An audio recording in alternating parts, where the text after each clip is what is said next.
Rohit and I think Jessica Tang may know you longer than I know you because I didn't know you in college. He's a lot younger than I am. But we go back a long time.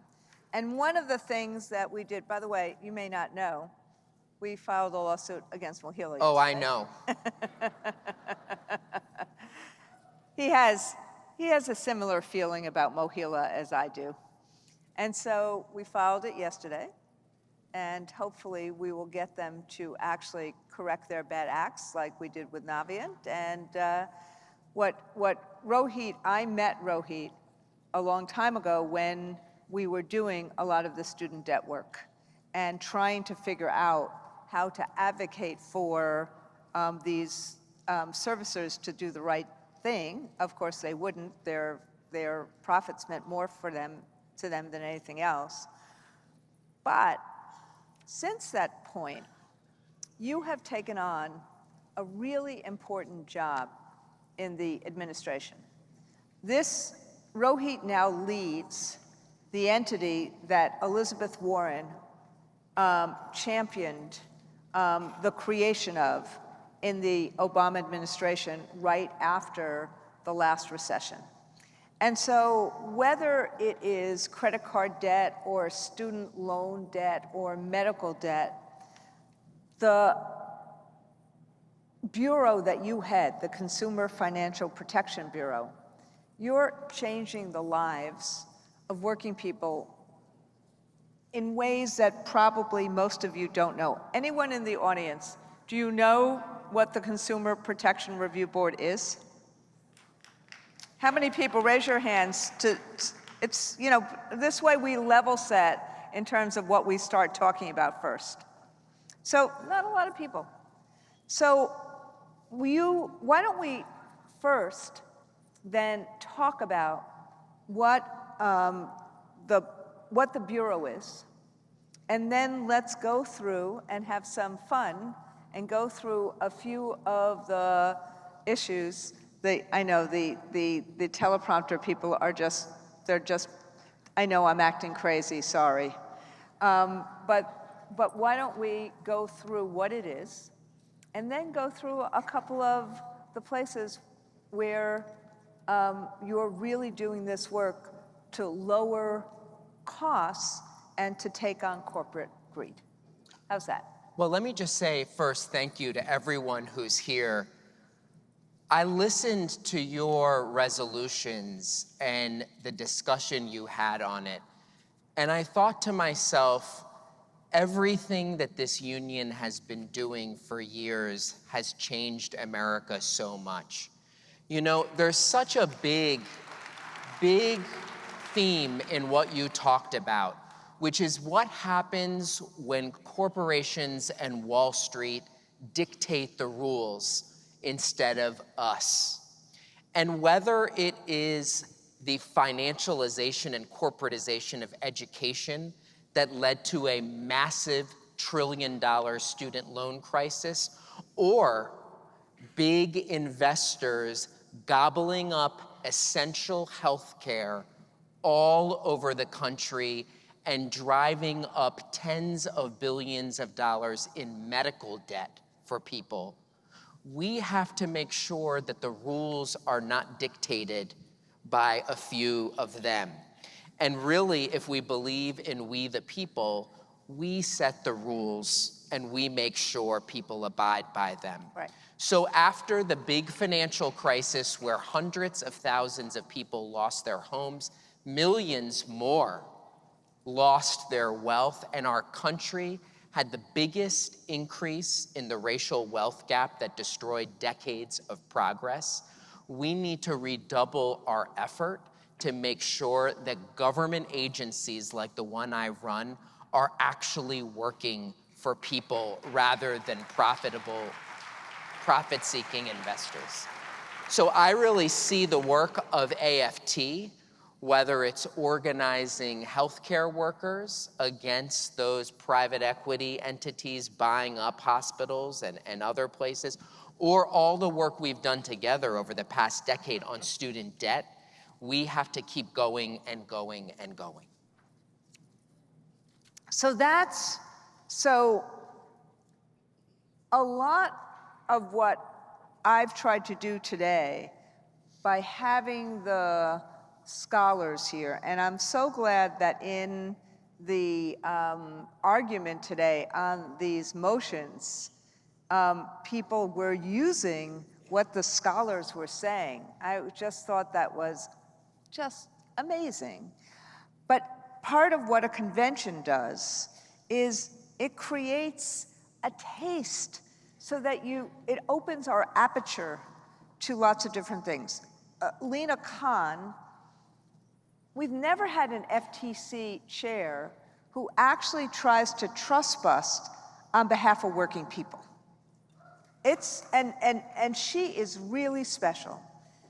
And this guy is really special too. And so when we go through these, areas, it gives you a sense of what the federal government can do for us.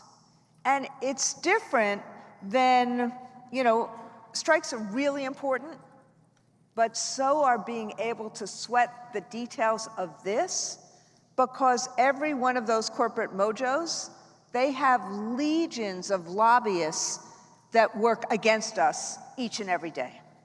So let's take, for example, credit card debt. Can we do credit card debt, or you want to do medical debt Let's first? start with those credit cards. Okay, let's do credit. And do you want us to talk about credit card debt or no? Okay, we're trying to be like what's really relevant to the body, because you're going to see the Consumer Financial Protection Bureau deals with virtually every cost issue that affects our lives and our families' lives. So many people, and I bet, including some in this room, they're facing mounting credit card debt because, as I said yesterday, the cost of bacon are just too damn high. But it's living costs, it's paying for things that kids need in classrooms, it's paying for childcare, it's paying for housing costs. So what steps is the Consumer Financial Protection Board taking to help consumers reduce their credit card debt? Well, I start with this. People who have credit card debt, it's often we treat them in our society that they did something wrong. But in reality, most people who are accumulating that debt are just trying to live their life. I was at lunch, Randy. I sat with one of the leaders of, I believe her name was Serena, of an Oregon union. And she said, HP, where are they? And she said there they are. that one of the issues was that her members aren't getting paid accurately. The systems are so messed up.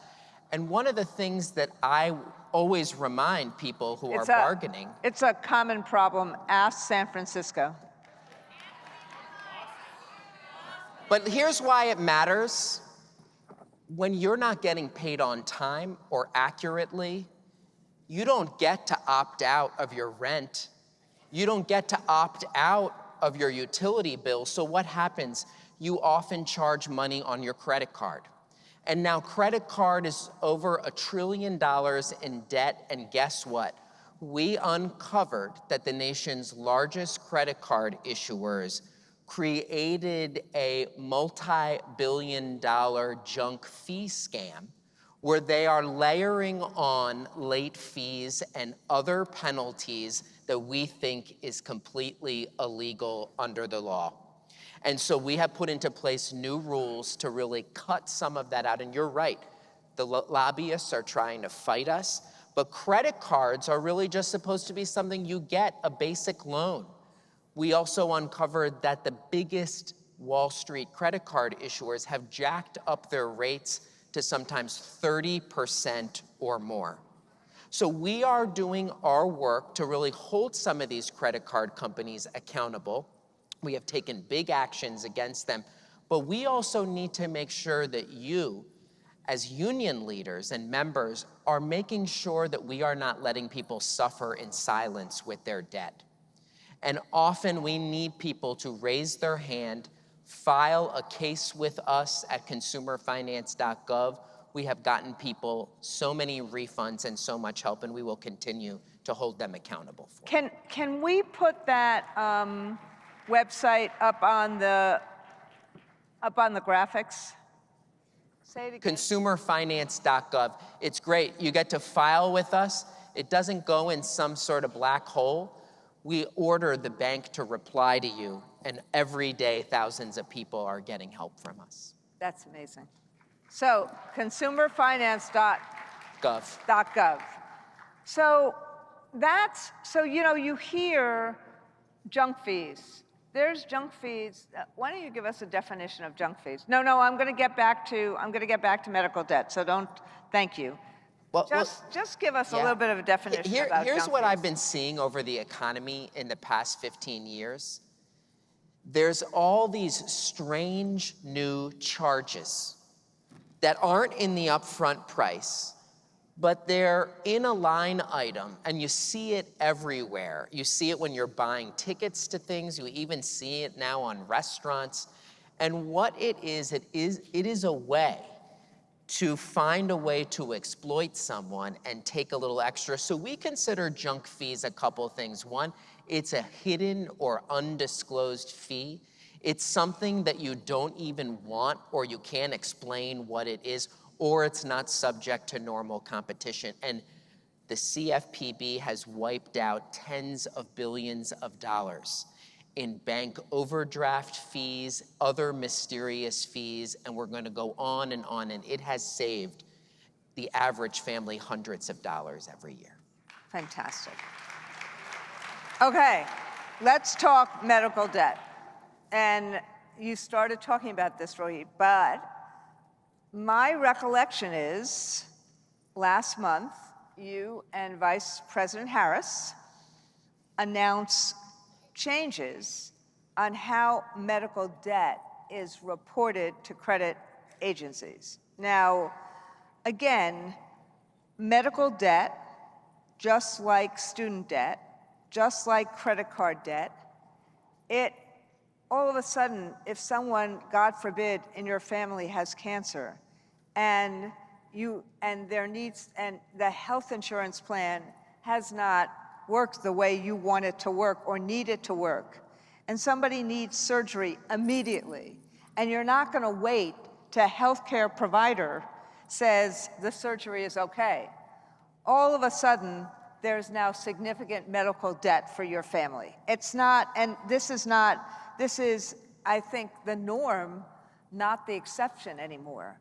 Medical debt has now replaced, I think, credit card debt, and it's vying with mortgage debt as the single biggest debt in people's lives, right? Am I getting that right or no? It is right. And here's what I remember. 15, 20 years ago, we started seeing the signs of the creep of student debt. Now we're seeing it with medical debt.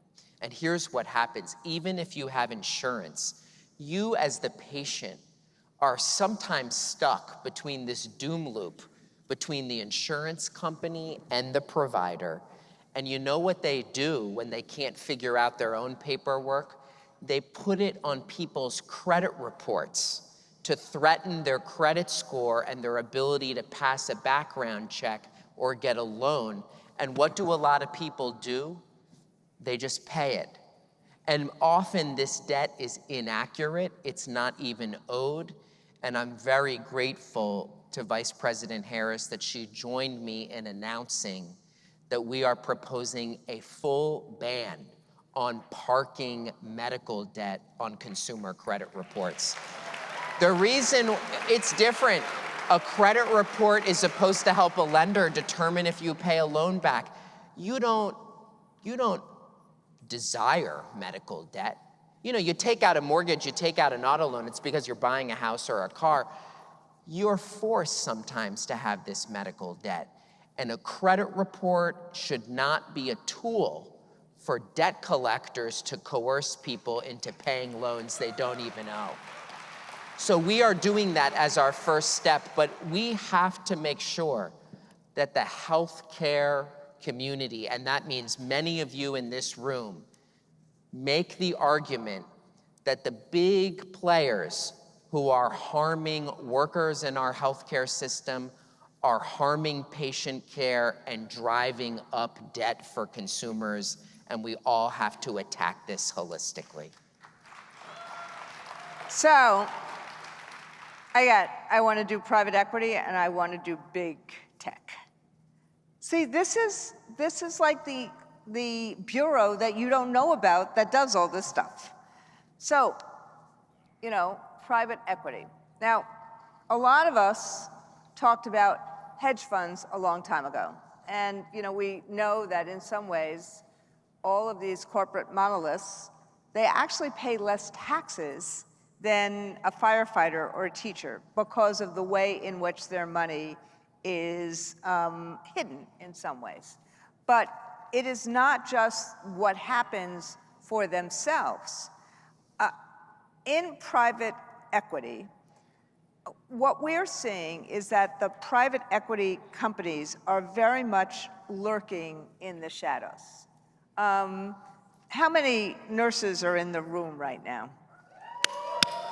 And technicians and doctors, just raise your hands for again. As we sit here today, private equity is now buying up more and more and more hospitals. A hospital we had in Youngstown was bought up by private equity. Steward, who is in Massachusetts and in Ohio, yes, bought up by private equity. You remember Toys R Us? They were bought up by private equity. Red Lobster was bought up by private equity. But now what happens is when private equity buys these things up, then you're no longer dealing, and this is important in the strike situation too, you're no longer dealing with the employer on the ground, you're dealing with this nameless, faceless entity that doesn't actually care what's happening on the ground. So I think the question is, now, you overheard me talk about the new report we put out, but with all of your experiences, what's your thoughts about private equity and in some ways, at least what consumers need to be aware of? And then hopefully, when we win the next election, then we're going to start fighting for the kind of labor standards that we're talking about in this report right now. I want everyone to know that for those of you who lived in neighborhoods or cities or towns that were impacted by the subprime mortgage crisis, you actually saw the boarded up houses, you saw people lose their homes, and it was because a massive Wall Street machine saw profit. And this is one of the new ways in which people say, you know what, I'm gonna set up a Wall Street vehicle and I'm gonna buy every hospital in the area or every single healthcare clinic or every single prison or every single home in an area, jack up the prices, take the profits for myself and leave everything else out to dry. And so what the new report that AFT has published is a lens in to how people need to think about how Wall Street is moving money around to gain more control. And I think it's a major contribution to the debate that we have to have. And ultimately, you all need to know who is pulling the strings when it comes to ownership and control of all of these companies. It will make you stronger when it comes to the bargaining table, but it raises some big, big issues about who owns assets in America. And at the end of the day, I really think the rules should be structured for people creating the real value in our society, not those who know how to hide behind LLCs and investment vehicles. So, and you will see the union, look, there is an election tomorrow, and there are 2 candidates running. So I will just say, you will see the union, if my team is elected, keep on doing this kind of work and really dig down into this private equity work and expose it. And that's part of what our pension trustees and our new Worker Capital Center is trying to do. So the one last biggie, and then I have one more question for you, kind of like what's the impact of the Chevron overturn on all of this? But the one last question I have for you is one that we talk about, we think about all the time, which is big tech and privacy rights and data protection. So just a few days ago, how many people in the room have AT&T as their cell phone service? Big data breach in AT&T. God only knows how much of all of our data is now gone or hacked into by someone. That's one issue. But the other issue in terms of big tech is how much data they have on us right now and how they're using it.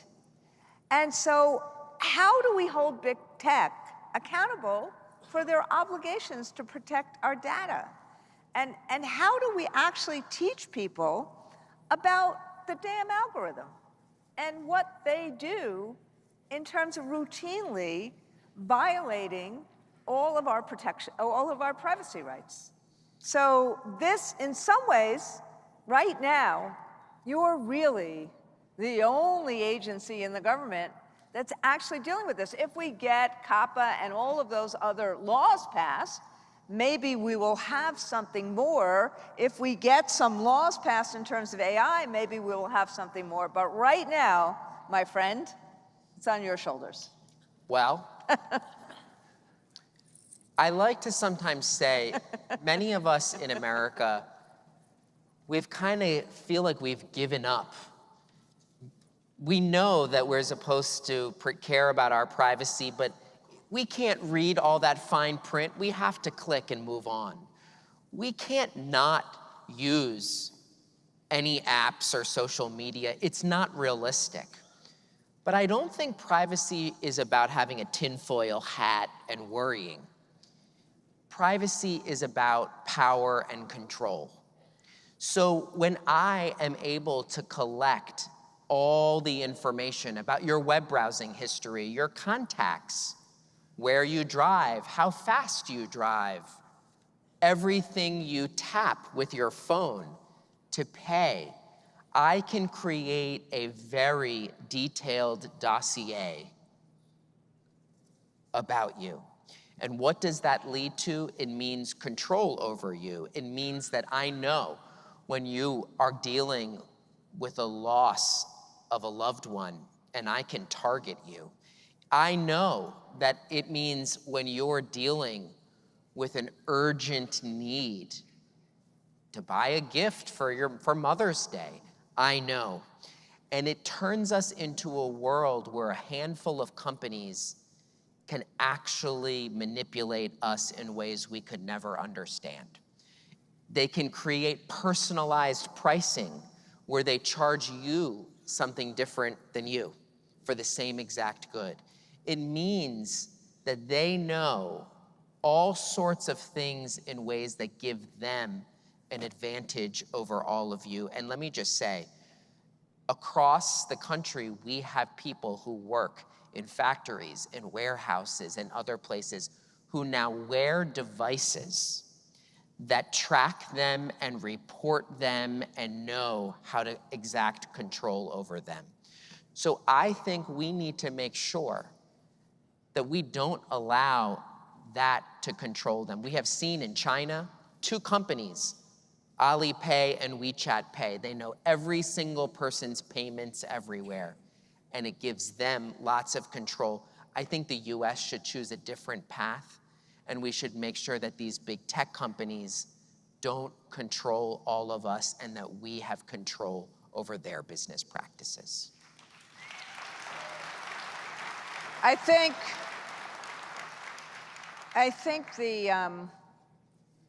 If you watch the politics of the next few months through what Rohit just said, it will become more understandable why Elon Musk is now giving Trump $45 million a month in this election, why the name Peter Thiel will start becoming a name you're familiar with, and he and Musk wanted Vance because the next administration, it's not just about the issue of what the corporate tax rate is.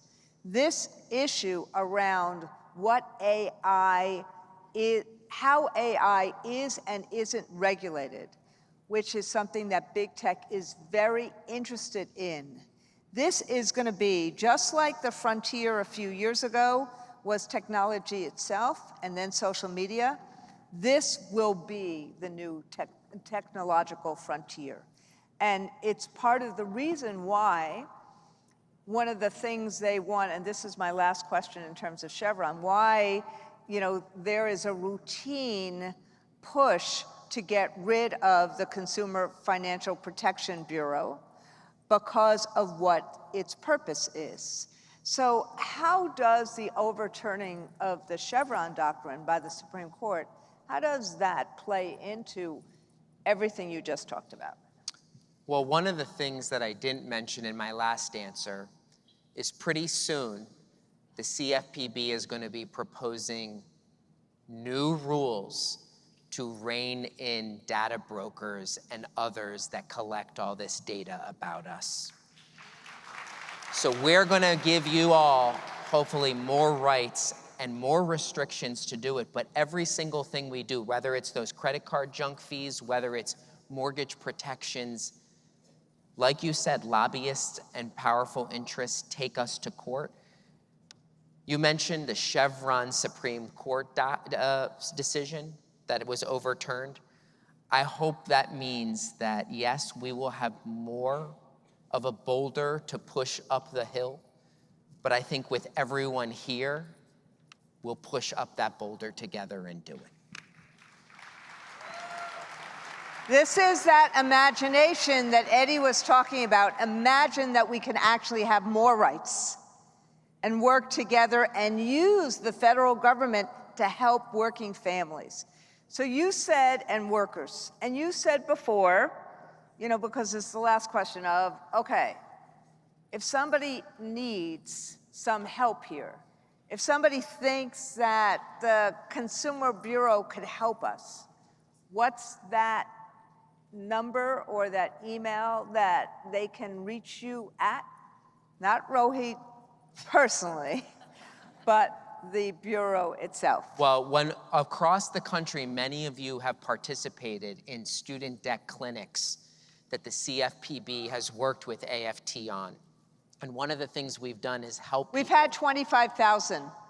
We've helped 25,000 people in our clinics. And by the way, that has gotten people student debt cancellation across the country. Yeah. Helping people avoid some of those big burdensome debts, but it's not just student debt, it's credit cards, mortgages, credit reports, credit scores. I think in your local, when you have colleagues and members who are struggling with their finances, I hope you will extend a helping hand to them and tell them how they can go and file a case at consumerfinance.gov. And by the way, it's not just helping one person. Those cases and complaints have formed the basis of big enforcement actions against companies like Wells Fargo, Navient, and so many more. So one person, it is a sign, all together can really make a difference. Can we thank Rohit Chopra for all the work that he does and for hanging out with us and spending some time with us?